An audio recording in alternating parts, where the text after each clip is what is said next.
feel the energy. Well, I don't know how to lie. How would you define sustainability considering your creations?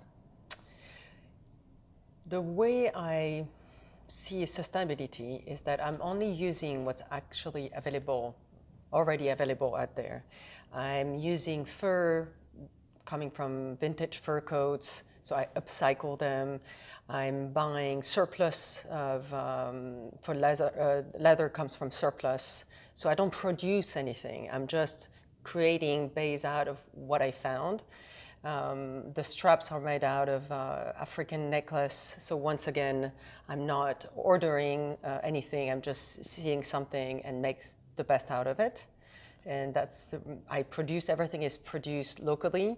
It's handmade and it's very limited edition. It depends on what I found, so therefore there's not too many of the same bags. Some people are saying we're vegan and therefore we don't like the fact that you're using animal skin. Now there's leather made out of pineapple. There's a leather made out of bamboo, I think.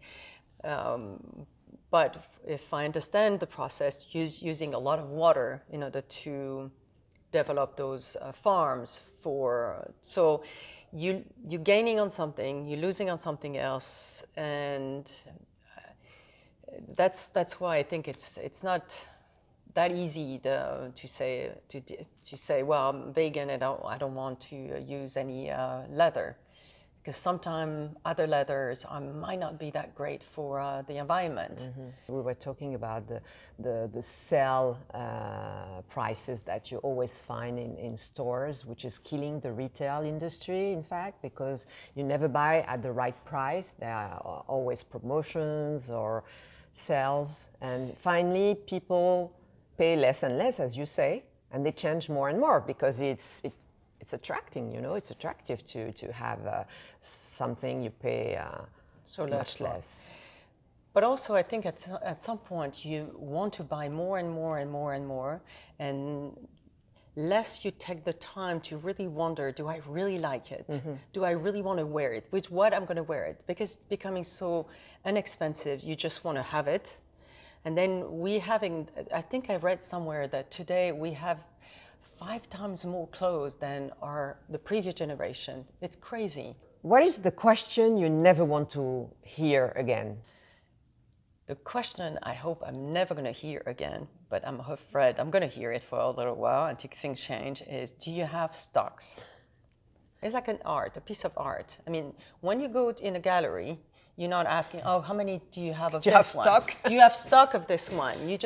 You have a crush on something, you buy it, and because it speaks to you, and fashion should be the same way at an affordable price as well. I mean, yes, it's luxury handbags, but it should be at a price where you can have a crush, buy the product knowing that you're going to be the only one. Actually, my customer, that's what they really, really like, the fact that they're not going to have the same one as everyone.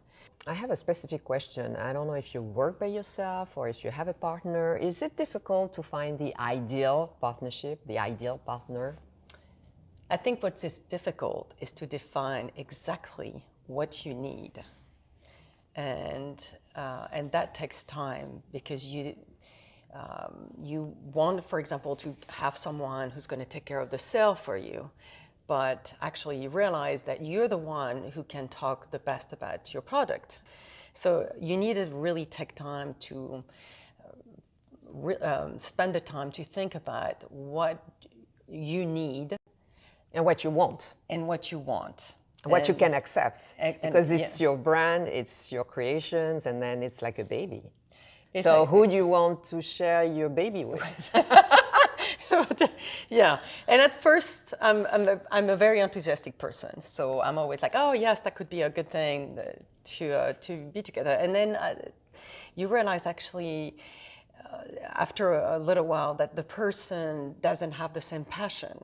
Yeah, the day-to-day is difficult. It's like a couple. Yeah. And could you create anywhere in the world, or do you need a place with a special energy? Well, first, I love New York. That's for sure. There's an amazing energy here, and for the creation, it's really much better for me to be in New York than when I was living in London. To me, London, it was a bit more mellow. Here, the energy is, you can feel the energy. What has been your greatest lie? Well, I don't know how to lie. Come on, come on. I'm the worst, actually. Even my husband keeps telling me that I have no diplomacy sometimes. I say whatever comes to my mind. And I maybe should learn how to lie once in a while. And so, no, I don't know how to lie. I really don't know. And I'm not saying it as a quality. I say sometimes it's a good thing not to say things up front like this.